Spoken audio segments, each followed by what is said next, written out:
Welcome everyone on this very special Mission to Mars day. As I was saying before, whilst we were chatting, I'd like to take credit for organising this event today, but that would be a total lie and fabrication. But we do have a very special speaker today.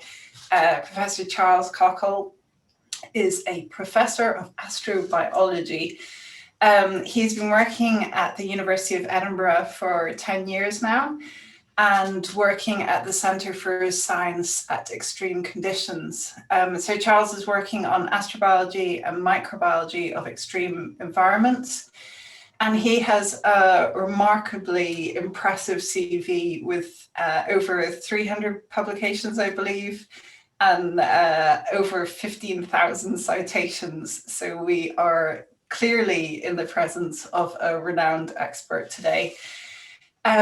Please enjoy his presentation and then take the opportunity to engage with him and each other afterwards. I think we're in for a great talk today, so I will stop taking up precious time and let Charles take over. Thank you. Thank you very much, Karen. And thank you, Karen and John, for organising this seminar series. It's actually a difficult act to follow. These have been fantastic talks, and I've really enjoyed the whole series of talks. It's a real privilege to have the chance to present as well. As you say, on Mars Day, actually this was, as you say, not intentional. There is a picture of Mars in my talk, I'll say, but I'm not going to say much about looking for life on Mars.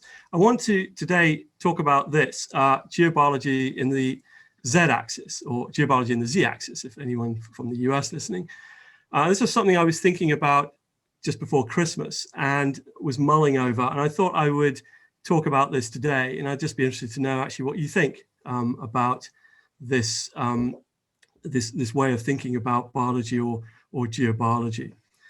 So if you look back at the history of biological sciences as a science, it's very much a two-dimensional science in the X and Y axis, if you like. In the bottom left-hand corner here, a completely uninteresting picture of a field, just to illustrate the way in which we tend to think of biology in this two-dimensional axis. And it's not a completely unreasonable way to think about biology. Here is a cross-section of the Earth on the right-hand side. In fact, John showed a similar image a few weeks ago. And this is showing the biosphere to scale. So if you have a 10-centimeter diameter,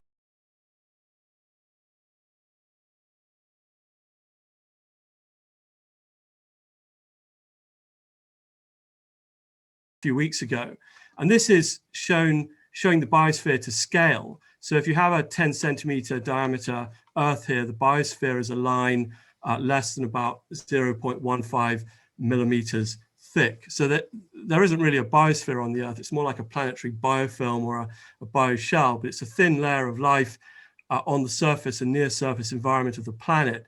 So it's quite reasonable to think of this in two dimensions. But of course, over the last 40 or 50 years, biology, particularly through geobiology, has expanded in the Z direction. For example, we've gone into the deep subsurface, into the minus Z direction, and John gave a fantastic talk about this a few weeks ago. I don't have much to add, but what I'm going to do is talk about one specific project.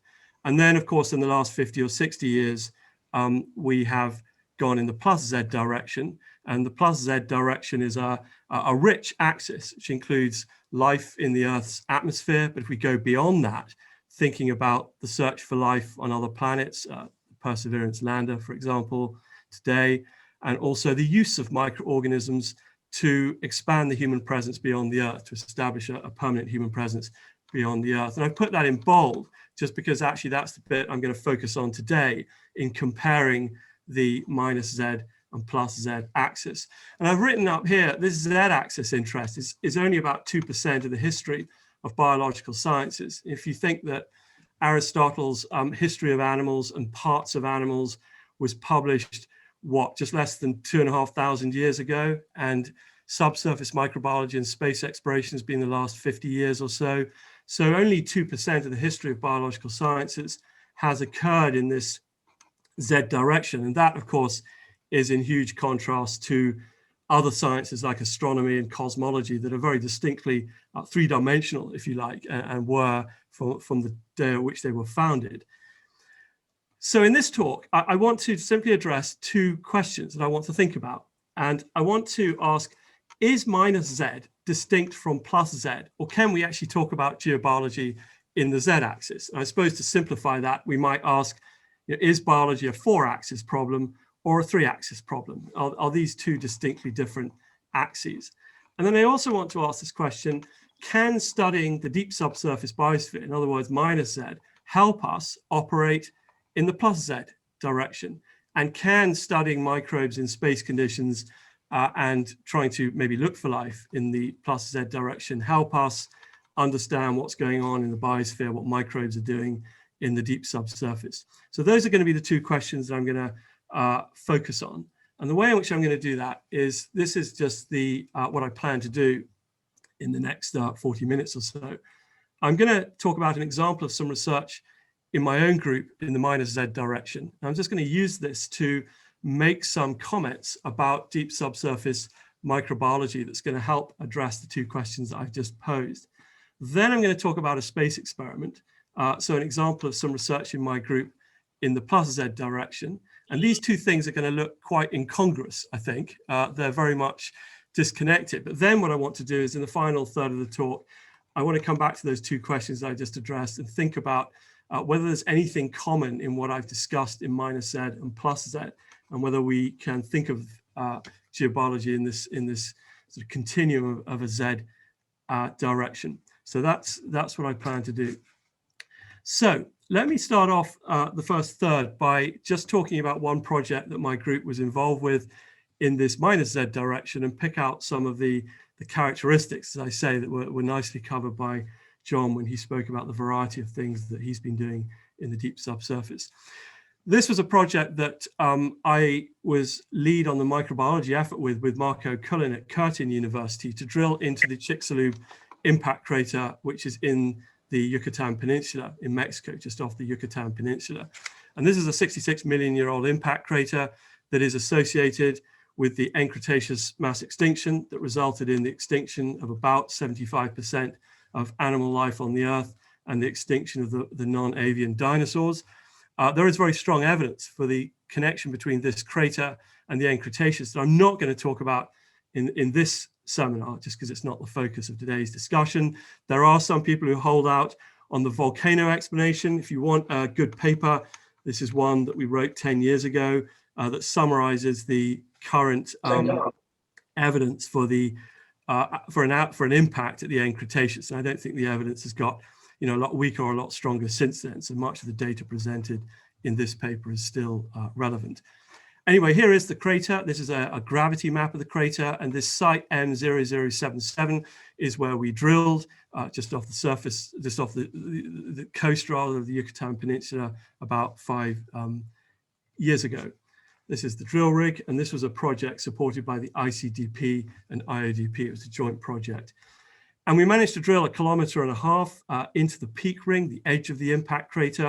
We drilled through post-impact rocks, these siltstones and mudstones that were formed after the impact 66 million years ago. So these are the post-impact sediments.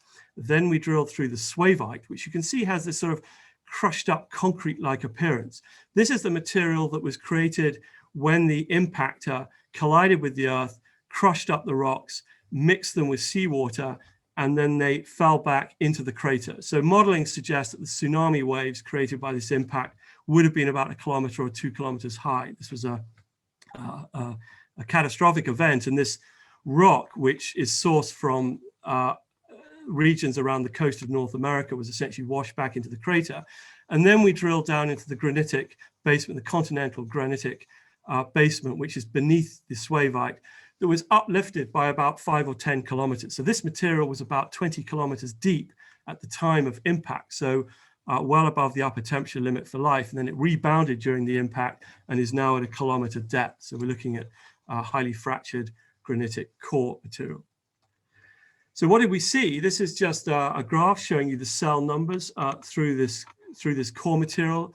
You can see the lithology on the right-hand side. So this limestone and marlstone, that's the post-impact material from 66 million years ago to the present. The swavite, this material that was laid down about 1 hour or 2 hours after the impact.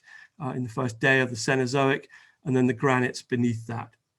And what you can see is that we have cell numbers on the left-hand side, our limit of detection, 1 × 10⁴.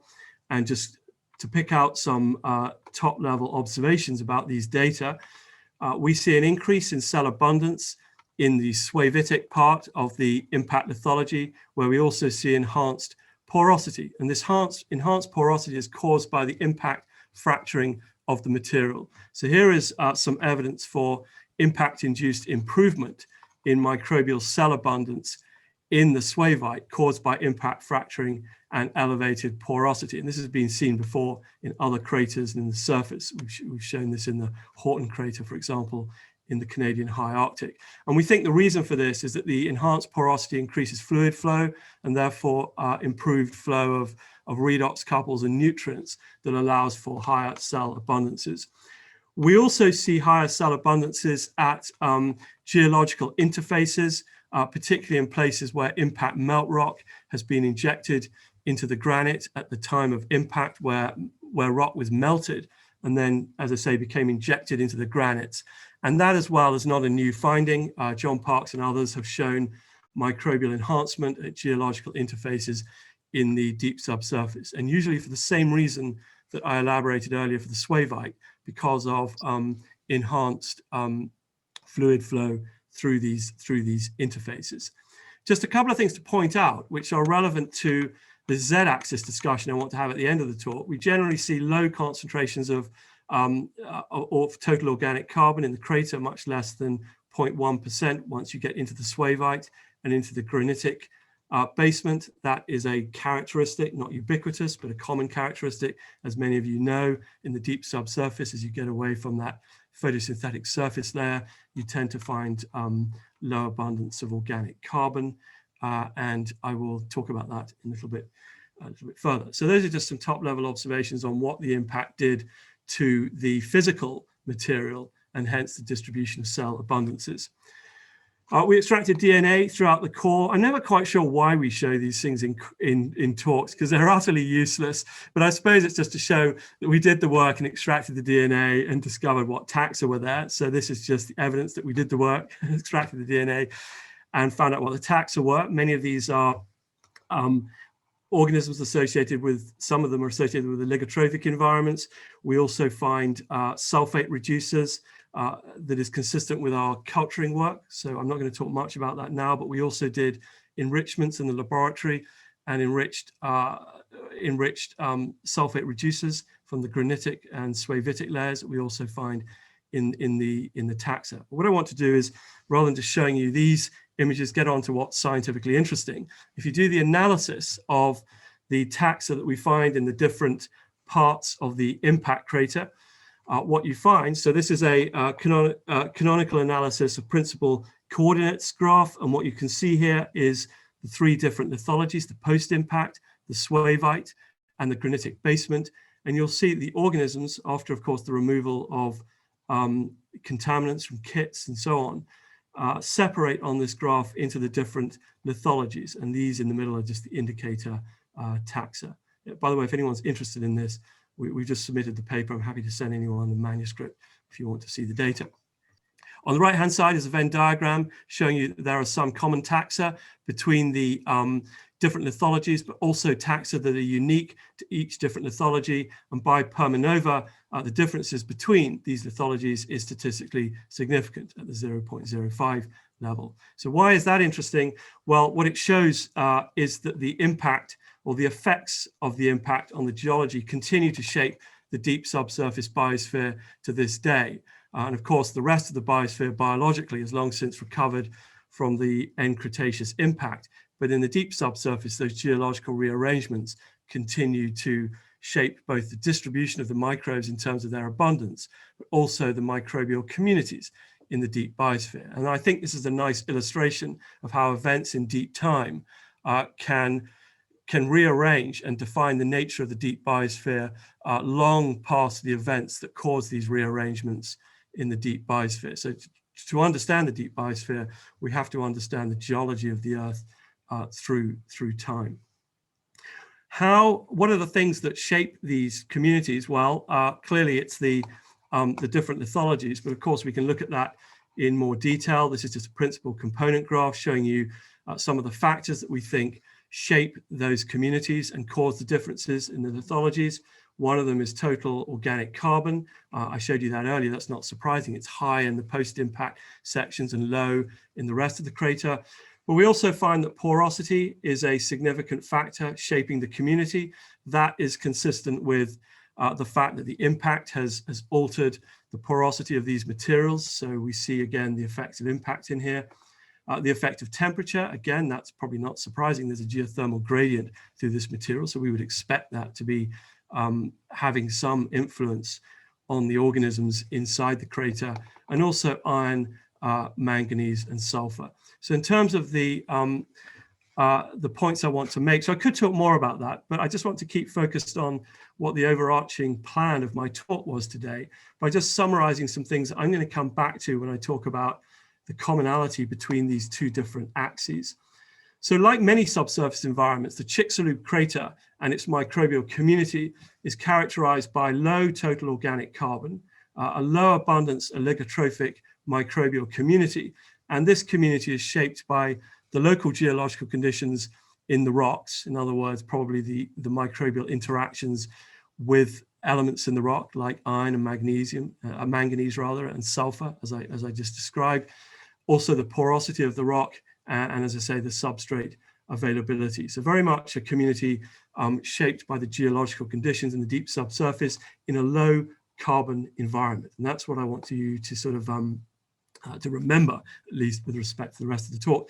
And of course, we would expect the organisms in these environments, although we didn't explicitly analyze that, to be adapted to other extremes within the crater, such as, for example, increasing temperatures as you go deep into the granitic basement. I should say the temperature at the bottom of the drill core that we got is estimated to be 70 degrees by the geothermal gradient through the continental crust. So that's just an example of one project in my own group looking at deep subsurface microbiology in the -z axis. So now what I want to do, it's going to be a bit jarring, is I'm going to fly out from the subsurface over the surface of the Earth into space and head off in the +z axis. Because when we travel into space, we are also interested in looking at the way in which microbes interact with rocks and what they might be doing in terms of releasing elements from rocks and how those rocks might shape both the behavior and the communities of rocks when exposed to those materials. And if we want to establish a permanent human presence beyond the Earth in places like the Moon and Mars, we want to use regolith to do useful things, because it costs a lot in energy, mass, and volume to launch things beyond the Earth to the Moon and Mars. So people often refer to this as In-Situ resource utilization, which I think is an ugly acronym, ISRU, but it's a very common one that you'll see whenever you see people talking about space exploration. In fact, on Perseverance, there's a machine that's designed to make oxygen from the Martian atmosphere if it lands successfully, and you'll see that described as In-Situ resource utilization. So how might we use rocks in space? This is just a paper that I published now, gosh, 10 years ago, 11 years ago.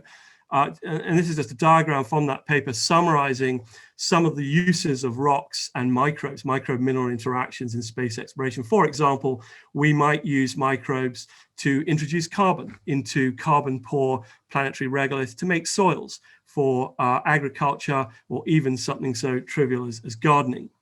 We might use rocks in life support systems. Why fly nutrients and the elements you need to grow microbes in life support systems when you can just shovel in local rock? But we need to understand how microbes interact with rocks and how they might leach elements. We might use rocks in microbial fuel cells, and also in biomining, biological mining, which some of you know is a well-developed process on the Earth that's currently used commercially to extract copper and gold from rocks. We might want to extract economically useful elements from rocks to carry out industrial processes on other planets.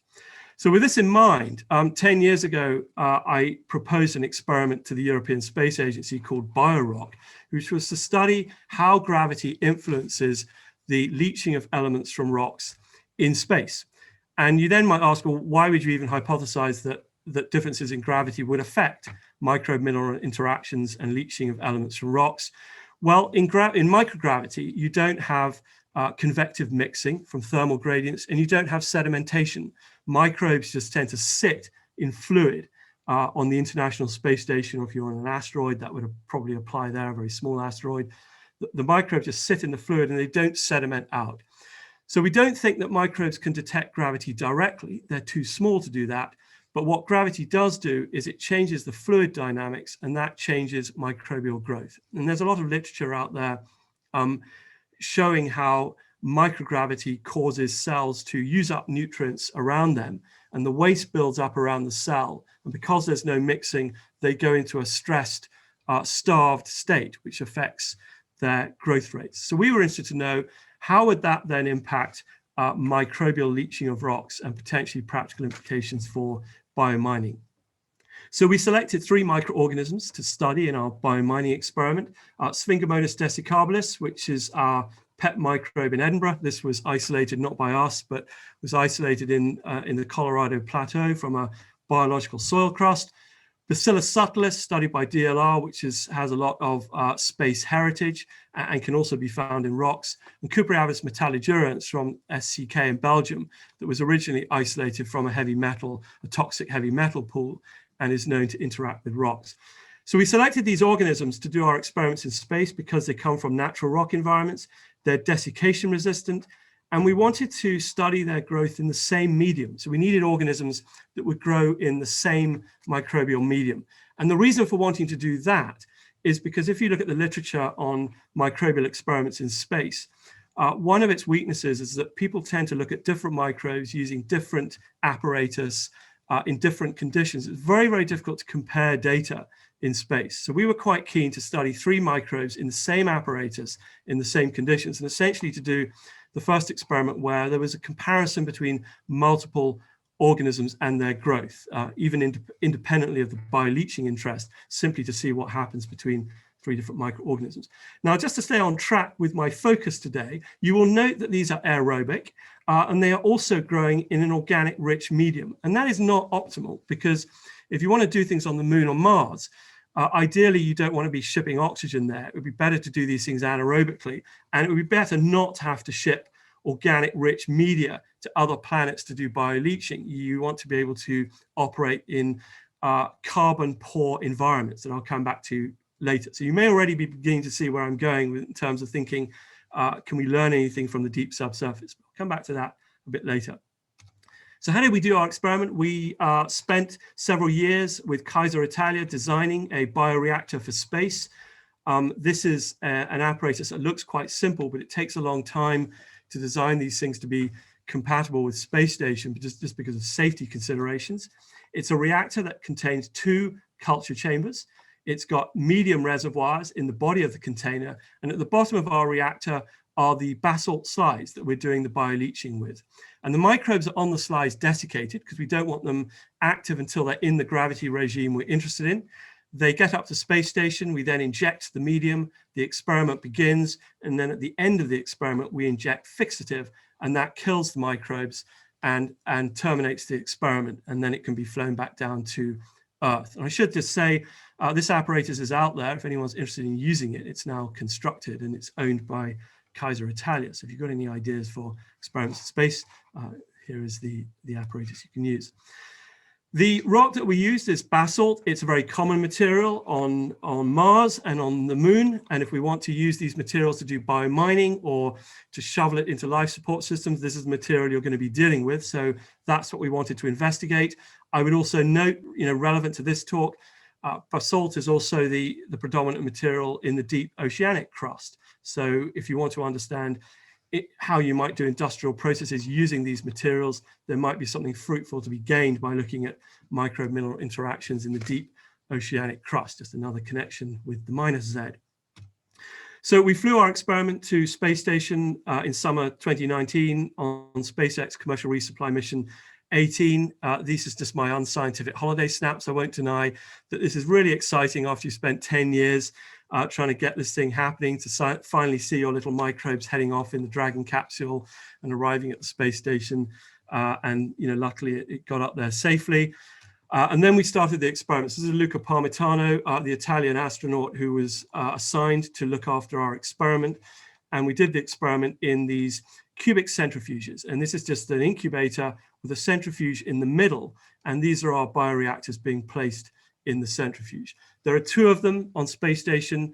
You can see the other one in the background here. We used both of them. One of them we had set to Martian gravity to look at biomining on Mars. And the other one we had set to Earth gravity as a 1G control to compare with real 1G on the ground. And microgravity experiment, in other words, practically no gravity, we put these containers on the outside of the centrifuge, in other words, where they're not being spun. So those are the microgravity controls. So this is the apparatus we use, and then it's set at 20 degrees for the course of the experiment. So we looked at bioleaching to look at the release of elements to see whether gravity had any effect on the release of elements. And we also looked at biofilm growth, but I'm not going to talk about that. Rosa is working on that data at the moment. Just in the interest of time, I'm going to discuss some bioleaching data. So what we were able to demonstrate to get to the point was that one of these organisms, Sphingomonas desicarbalis, was able to enhance rare earth element leaching in the three different gravity regimes, microgravity, Martian gravity, and Earth gravity that we studied. Rare earth elements are of great interest. They're in magnets, in high technology. A typical electric car contains several kilograms of rare earth elements. So these are in huge demand for all sorts of high technology industries. And so they are one type of element that we're interested in extracting from rocks. On the left-hand side at the top, you can see the space experiment with the 14 rare earth elements on the x-axis and the increase in percentage of the rare earth elements compared to the non-biological control. And the three top curves are the Sphingomonas in microgravity, Mars gravity, and Earth gravity. And the Bacillus subtilis and Cupriavis metallurgians did not mine rare earth elements or enhance rare earth element extraction, although they did enhance, one of them did enhance vanadium biomining, but I'm not going to talk about other elements in this talk just for the sake of time. In the bottom part of the graph, you can see the Earth experiment on the Earth, the real 1G experiment. You'll also see there's an interesting preferential enrichment in heavier rare earth elements over light rare earth elements. I'll come back to that later. Now, for those of you already cringing, thinking, where are his error bars? If you put them on these 9 graphs, you just end up with a huge vertical line that is not very helpful. But have no fear, here are the statistics. And what we demonstrated was that Sphingomonas statistically enhanced extraction of rare earth elements and simulated Mars gravity and simulated Earth gravity. There was a complication here in that we did not see statistically significant enhancement in the microgravity condition, but we lost one of the microgravity controls. And as a consequence, the microgravity controls had a higher standard deviation, and that resulted in a lack of statistical significance. But the mean leaching was higher in the biological experiment compared to the control to the same order as the Mars and Earth gravity. So we think that there was biological enhancement of leaching in microgravity, but we just lost the statistical significance at the 0.05 level because of that greater variation and the problem with the loss of one of the microgravity controls. But what was interesting was that there was no significant difference in the final concentrations of rare earth elements leached in the 3 different gravity conditions. And as I explained earlier, that was a surprise because we would expect that to be a difference. We would expect to see a difference because of the effects of gravity on the bulk fluid behavior. So that surprised us because it's inconsistent with data that's been published on microbial growth in microgravity. So why might that be the case? Well, these are some data on the final cell concentrations in our 3 different organisms by direct cell counting and optical density. And the take-home message from these data is very simply that there was no significant difference either in the final cell densities that we measured in these experiments. And that's interesting because that's not consistent with what some other researchers have found in space, as I mentioned earlier. So why was this the case? Well, our experiment was run over 21 days. We were well past the exponential phase, about 18, 19 days into stationary phase. And the reason for that is because we were looking at bioleaching. We wanted to let the cells sit there and leach the rocks. So we were keen to have the biomining. We weren't looking at cell growth as such.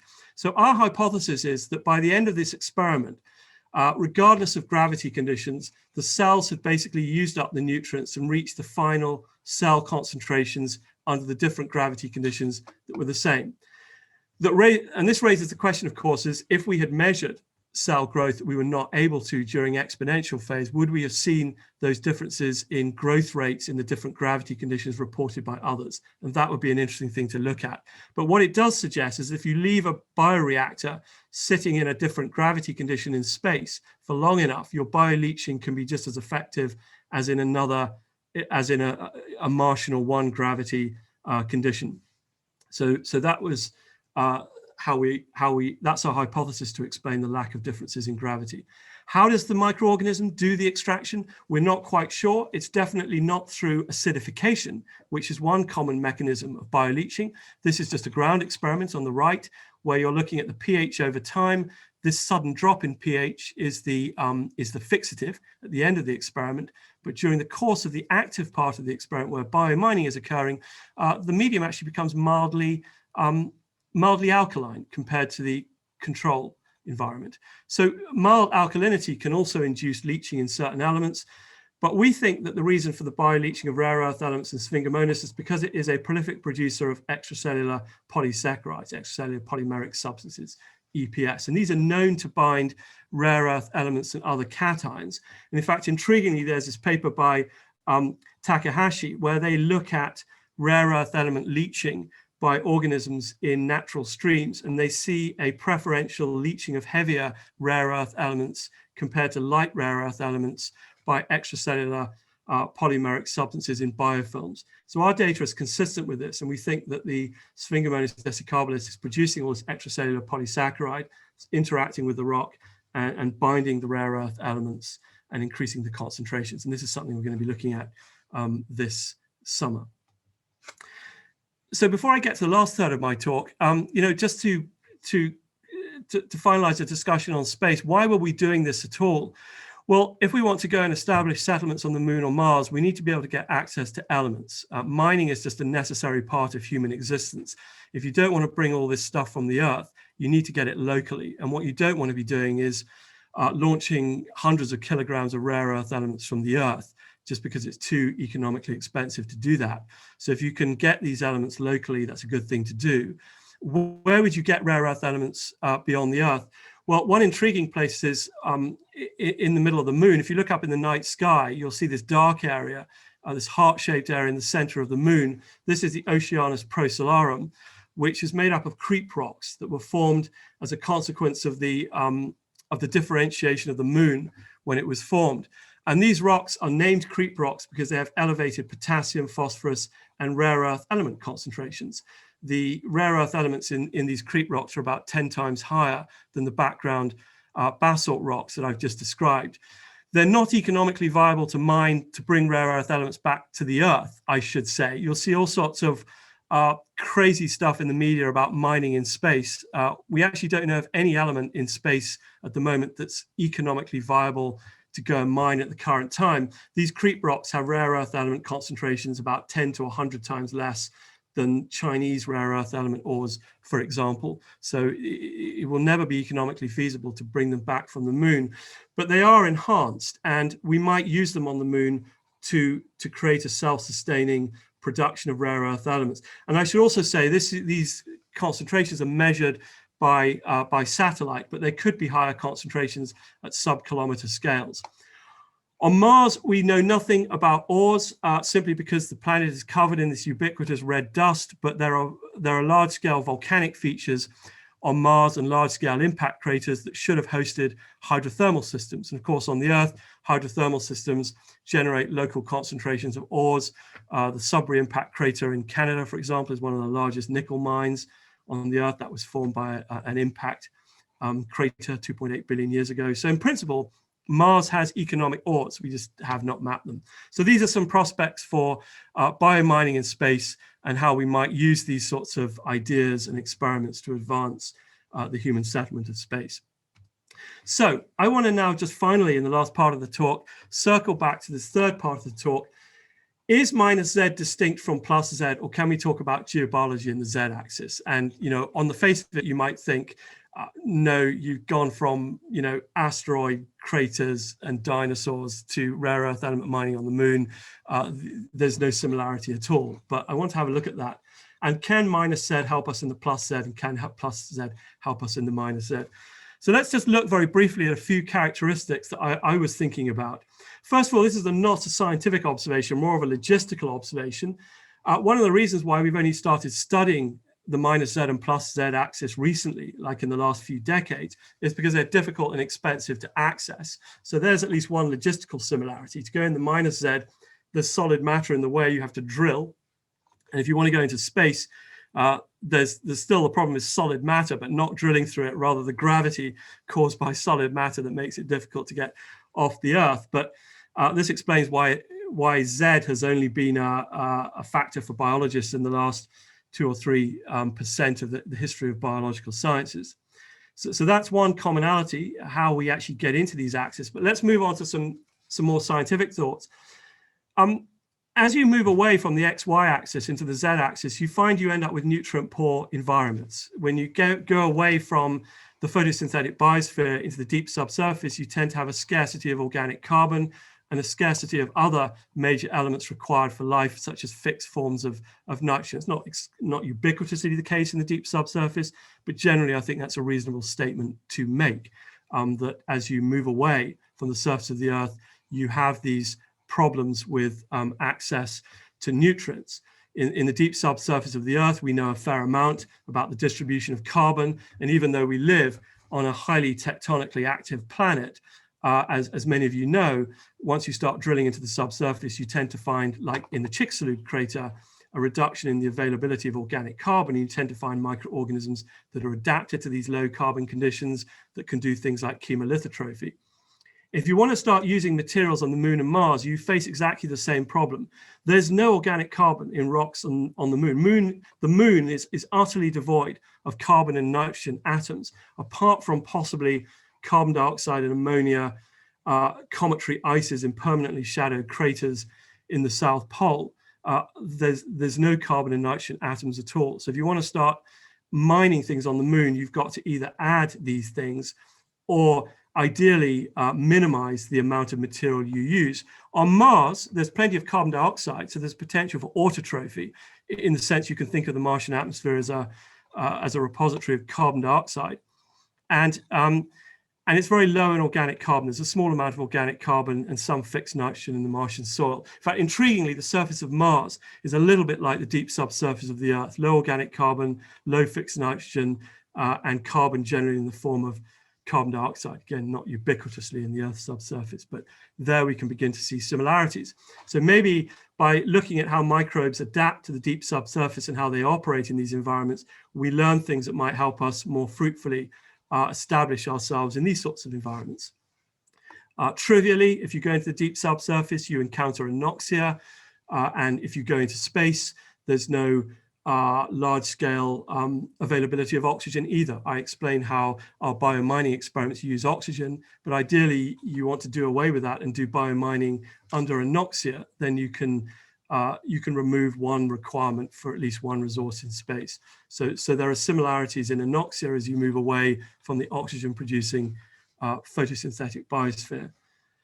And then the other thing is, as you move away from these, from the surface of the Earth, the comparatively clement surface of the Earth, at least, you know, with respect to how we see it, you tend to come across conditions that are extremes of temperature, you know, the geothermal gradient into the deep subsurface, extremes of pressure, ionic extremes, brines, for example, radiation extremes, pH, and so on and so forth, that many people on this call today are much more familiar with some of these than I am. But I think we all recognize extremophiles and extreme conditions as we tend to go into these environments away from the surface. And again, I don't want to overgeneralize here. There are clearly extreme environments on the surface of the Earth. I'm simply making comments about what we tend to see as we move away from this surface environment.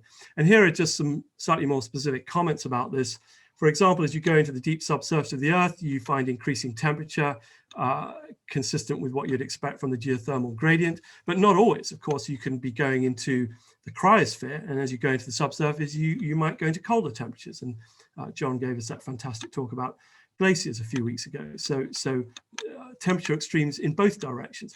Ionic extremes, sulfate and chloride-rich brines as you go into the deep subsurface that are commonly encountered in deep subsurface environments.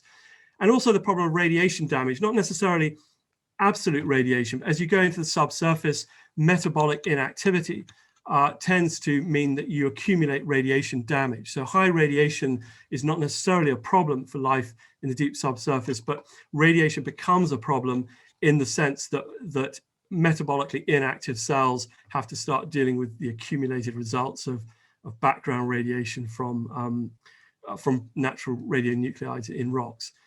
And if you go into space, I mean, you could look in any planetary bodies, but let me just stick with Moon and Mars here. On the Moon, you've got temperature extremes that are really very great. I mean, far above and below the limits of life. But if you want to operate biomining reactors, I mean, clearly you can't operate them at these temperatures, but you might want to minimize the effort that you have to make to operate industrial facilities in very narrow temperature ranges. So you might want to think about using extremophiles that are a little bit less fastidious in the temperatures they require. So maybe in the deep subsurface, you might learn something about how to do that. You've got radiation damage. You've got high UV radiation, which of course is completely irrelevant to the deep subsurface on the Earth. So here I just mentioned something that is not similar to the deep subsurface. I don't want to push this similarity between minus Z and plus Z too much. So that's just to point out one factor that is very different. And on Mars, the same thing, temperature extremes, ionic extremes, there's well characterized presence of perchlorates, sulfates and chlorides. And I'm sure if Perseverance lands successfully, there'll be lots more about that in the media, about the different ionic and environmental conditions on Mars. And then of course, this high radiation damage on the surface of Mars caused by ionizing radiation and UV radiation. So again, I don't want to force this because these are clearly different from the subsurface of the Earth. But in general, if you think about microbial adaptations and requirements for life, we see some similarities and differences between the terrestrial subsurface and extraterrestrial environments that might make us think, how could we fruitfully connect minus Z plus Z? So to get to my penultimate slide, these are the two questions that I asked at the beginning. Is minus Z distinct from plus Z? Or can we actually talk about geobiology in the Z-axis? In other words, is biology a 4-axis problem or a 3-axis problem? And can we learn anything useful by looking in both of these directions? So I think that in my own view, and I'd just be interested to know what people think, there is a case for a sort of an integrated view of geobiology in the Z-axis. There are some similarities. But there are also some notable differences. UV radiation is just one good difference, but one could also point out the much greater temperature extremes in space compared to the deep subsurface. So perhaps trying to create an x-axis union, so to speak, is too forced. And we might actually, think about minus Z and plus Z as two distinctly different biological problems, but try and create an intersection where we can. I suppose you could think of it as a sort of Venn diagram, if you like, where there are interesting intersections that might be useful for biologists to think about, but there are clearly differences as well.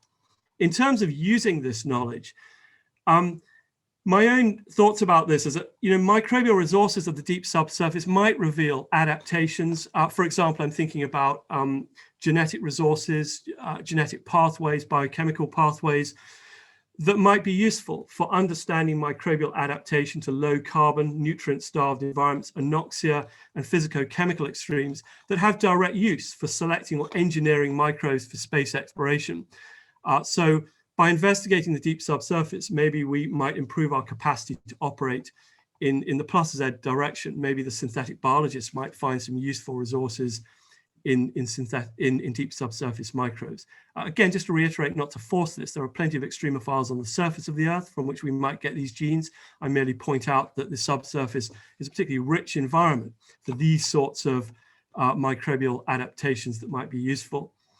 And I think conversely, investigating the behavior of organisms in space conditions might yield useful things about what's going on in the deep subsurface. And clearly here, there are differences. For example, part of that whole section of my talk where I was talking about space, I was talking about gravity, which is not relevant for the deep subsurface. Microgravity has no relevance for the deep subsurface, but maybe in the deep subsurface where there's not so much fluid movement, there may be synergies with microgravity, where fluid movement is not so great in pore spaces in rocks. Might we learn something about what happens when microbes are starved of nutrients in places where fluids are not mixing?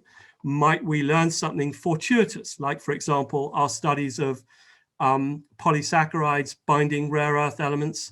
That was research that was motivated by space, but now we're doing some research generally on Sphingomonas to understand how it might extract these elements on the Earth. So by going out into space, we learn things, even if we don't directly, even if we're not directly motivated to understand how we might apply that underground, we might fortuitously stumble across an understanding of adaptations to low carbon and Knoxian or physical chemical extremes that might tell us something about the minus Z axis as well.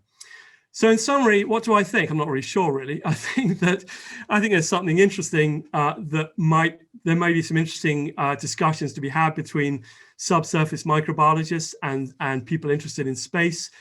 Similar connections. There are clearly differences as well. I think my overall view is I sit on the fence. I think that it would be pointless to try and pretend the Z-axis is one axis. I think there are clearly differences. We should be thinking about minus Z and plus Z. But there are some useful things to think about as well. So I'm going to leave it there, and I hope that stimulated some thoughts. And also, it's nice also to talk about some of the things that we've been up to in my lab. And finally, to thank supporters for their Z-axial funding and sometimes rockets and drills. So we actually have not had funding from NASA and SpaceX, but they provided the logistics for getting into space. So thank you again very much to Karen and John for inviting me to speak in this series, and thank you everyone for attending this talk.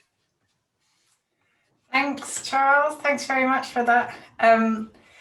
I am very happy to open up to questions from anyone in the audience. You're welcome to turn your microphones on and speak, your videos on, or also use the chat if you want me to address questions for you.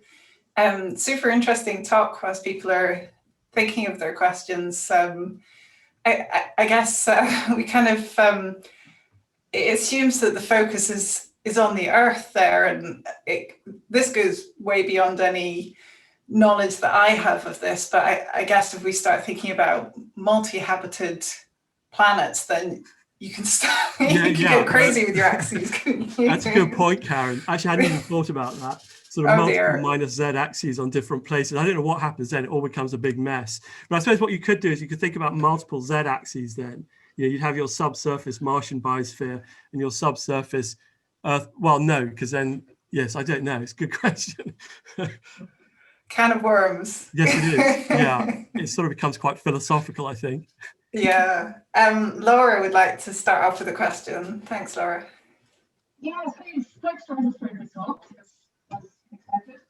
My question is kind of related to my question. So in terms of the perfect organism for this biomining, or whatever we're calling it, is there a perfect organism? Do you think it would be more likely to be a consortium? Are there any experiments planned or underway on consortia? And do you think, kind of second part, that to get a perfect organism or consortium that we will use the genetic engineering route? Yeah, thanks, Laura. That's a really good question. I don't think there is a perfect organism. I think your point about consortia is very good. In fact, one of the experiments I didn't talk about was Bioasteroid that we flew about 2 months ago into space. And there we have actually looked at a mixture of Sphingomonas and a fungus.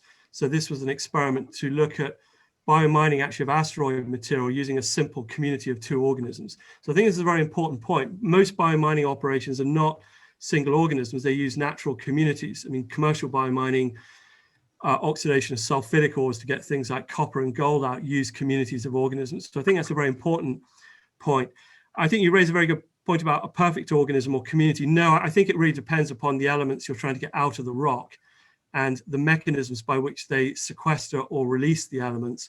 And that will depend upon what you're trying to do. I think there are more optimum communities for use in space. And I touched on some of those points. You want to have a community that can maximize the release of elements whilst minimizing the resources you have to provide for them in space, minimizing the amount of material, for example, you have to bring from the Earth. So organisms that can do the maximum amount of leaching with a minimum amount of carbon substrates provided, the minimum amount of alteration of their atmospheric requirements, the gases you have to start pumping into a biomining reactor, and these sorts of things will lead to a more optimized community for these sorts of experiments. And then you finally mentioned genetic manipulation. Yes, that would be a good way to do that. That also opens a can of worms, because planetary protection prevents you at the moment from landing deliberately microorganisms on Mars. It's not a problem on the moon, although those people who study organics on the moon really are not happy about microbiologists planning to dump large numbers of microbes on the moon. You may have seen the Israeli spacecraft that landed on the moon and landed tardigrades on the surface of the moon. And a lot of people were not happy about that, because deliberately spreading organics on the moon, even though there's no biosphere there, still interferes with future scientific objectives to look at cometary ices. So there is a whole ethical and practical problem with how and in what way you take microorganisms to these other planets. So that's another dimension to trying to optimize things. In fact, I see Jason's asked that question, what concern biocontaminating? Yeah, so you can take microbes to the moon and asteroids, but the planetary protection regulations, which are not international law, they're regulations that all space agencies have so far agreed to, do not allow you to deliberately land microbes on Mars. So you can't do biomining on Mars, which is a problem, because if you want to put humans on Mars, they're going to take microbes. You can't sterilize a human. Well, you can, but the outcome is bad. So biomining, as soon as you start the human exploration of Mars, you're going to have a problem with contamination. This is currently an unresolved problem. Anmi is asking, would increased gravity in the subsurface have an effect on microbes, for example, in the z-axis, in the z results that you showed? And could this be linked to the plus z-axis? Yes, I think that the gravity effects as you go into the subsurface are negligible, just because we talk about the deep subsurface biosphere. But like that diagram I showed at the beginning of my talk, and I think John showed that a couple of weeks ago, you know, the deep biosphere is still only a few kilometers deep. It's a tiny part of the surface of the Earth. So you're not really getting into altered gravity regimes, even at the bottom of the deep biosphere, where the temperature exceeds the upper temperature limit for life. So I think there's probably not a lot to learn about gravity in the deep subsurface of the Earth, other than what I said earlier, which is, of course, in microgravity, you don't have fluid mixing. And in some sense, microgravity in space is a little bit like a cell sitting in a pore space, where surface tension might prevent fluid mixing inside a pore space. So there might still be things you could learn in microgravity and the way in which cells behaved in unmixed environments and unsedimenting environments in some cases, compared to, you know, deep subsurface environments. But it's a little bit of a stretch, I think. I wouldn't really do a microgravity experiment, I think, to try and understand how microbes are behaving in pore spaces on the Earth. I think I would just do a pore space experiment in a lab. So yeah, I think, sorry, that's a rather convoluted answer to your question, Anami, but I think in general, gravity is one of the things that does actually define a difference between what people tend to do in plus Z compared to what we want to learn in minus Z. We have a question from Julia. Go ahead if you can unmute. Yes, thank you, Charles, and it's a fantastic talk, and it's great to see you again. So really exciting. I was just wondering where how the Earth's minus Z compares to the Moon or the Mars minus Z, and whether that's also relevant for bioleaching or other life-sustaining activities that we would have in the Moon or the Mars, or do you think we're likely going to stick to the surface there for the time being, because it's, you know, it's added complication? Or what's your opinion? Yeah, that's also a really good question. Thank you, Julia. I think well, we probably will be beneath the surface on the Moon or Mars, but not very far, just to escape the radiation. So there's a lot of discussion about inhabiting lava tubes on the Moon or Mars, just to provide a few meters of regolith to cut out the ionizing radiation. So subsurface existence on the Moon or Mars is a given, probably, even if it just means shoveling regolith over a settlement, but not, you know, deep subsurface like we tend to think of it. In terms of the conditions, of course, the deep subsurface of the Moon is simply uninhabitable, and there's no liquid water. So there's probably not a lot of inherent microbiological interest in understanding the deep subsurface of the moon. That's not the case on Mars, where the deep subsurface of Mars may actually be very similar to the deep subsurface of the Earth, in the sense that there could still be liquid water in the deep subsurface of Mars today. That's not been demonstrated, but there's the geothermal gradient would suggest that beneath that permafrost layer, you might still have active water beneath the surface. There's some sort of circumstantial evidence for brines on the surface of Mars today, but that's still controversial. But you should have fluids in contact with ultramafic rocks in the deep subsurface of Mars, and people have modeled this and, produced geochemical models of highly alkaline fluids in the deep subsurface with iron concentrations that sort of bear similarities to fluids flowing through mafic and ultramafic rocks in the deep subsurface. I mean, at the end of the day, Mars is just a giant lump of basalt, right? Plate tectonics shut down, if it ever happened at all, very early on in the planet's history. So you just don't have granitic continental crust.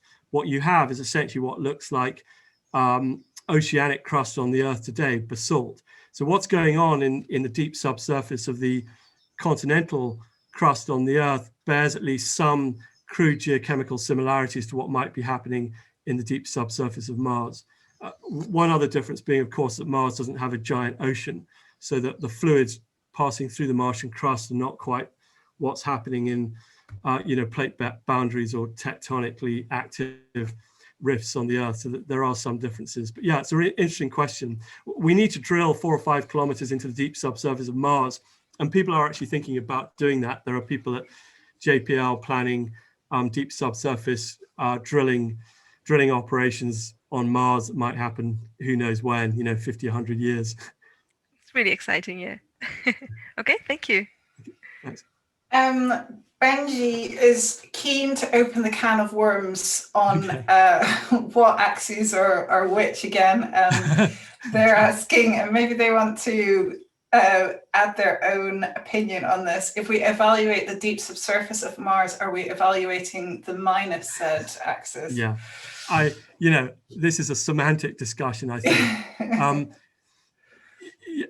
All I'll say is you're in +z from the point of view of my seminar, because we're talking about space. But if we were to define -z as deep subsurface of planetary bodies, and we were to think that's what we're biologically interested in, the characteristics of biology in the interiors of planets, then I suppose from that point of view, you would say that we want to talk about multiple -z directions, the Earth and Mars, and then +z in that context maybe becomes the surface of asteroids and the Moon and Mars, where you've got these high radiation environments, or human beings doing industrial processes. It's a good question. I've opened a can of worms, but like all these things, it's just about definitions, really. They very quickly lose scientific interest and just become big philosophical discussions. So I think the answer to your question, Benji, is it's +z if in the context of my seminar that it's space, but -z if we're talking about deep subsurface conditions. And Richard is asking, how high up do microbes live in clouds on Earth, and do they cope with UV radiation? Yeah, I'm not an aerobiologist, so I'm not going to pretend any expertise. My last reading of the literature, and maybe other people on here can correct me, there are lots of inactive organisms at all heights in the atmosphere. People have isolated microorganisms from the stratosphere. They're inactive. How do they survive UV radiation? Well, some of them are pigmented, have melanin. Fungal spores have been isolated from the high altitude regions of the atmosphere. They're highly pigmented. Ultimately, of course, they will succumb to radiation damage, but that's how they survive. In terms of the upper limit of reproducing life, I think it's about 2 kilometers, but again, maybe someone else can correct me, but I think there was work done in clouds. There was an Austrian group that did work in clouds, I think had shown reproduction in clouds at about 2 kilometers height. So of course, it's in the in the troposphere, the very lower regions of the atmosphere, where you reach the upper limit of the active biosphere, but inactive microorganisms are dispersed right the way through the atmosphere. Again, I'm not an aerobiologist, but that's my understanding. Maybe someone else can say something more erudite. I'd just like to announce we're almost at 1 o'clock. So I'd just like to say that in 2 weeks' time on March 4th, we have Clara Chan, who is going to be taking us back to the world of rust, looking at how microbes rust the earth. So join us for that.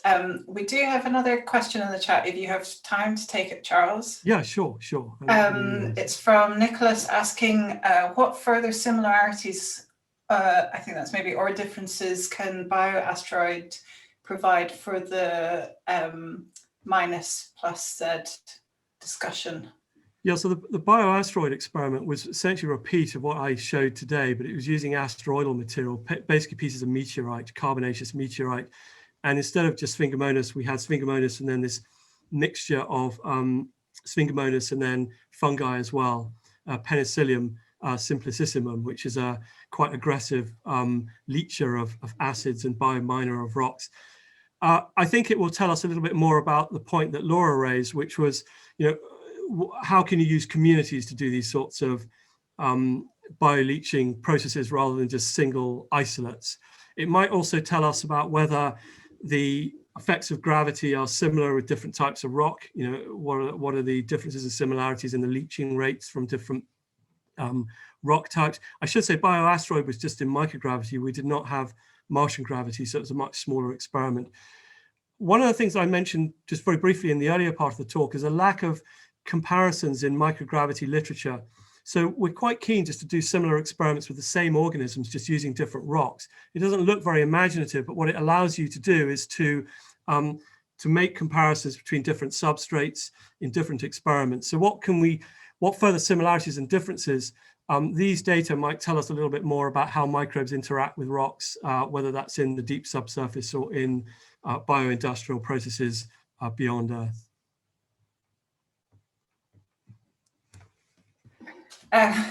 That's great. Thanks very much, Charles. I think maybe it's a good point to finish up there if there's no burning questions. But yeah, a huge thank you for that talk. Really interesting. No, nice to get a different perspective on geobiology from the other ones that we've had again. So that's fantastic. Yeah, thanks, Charles.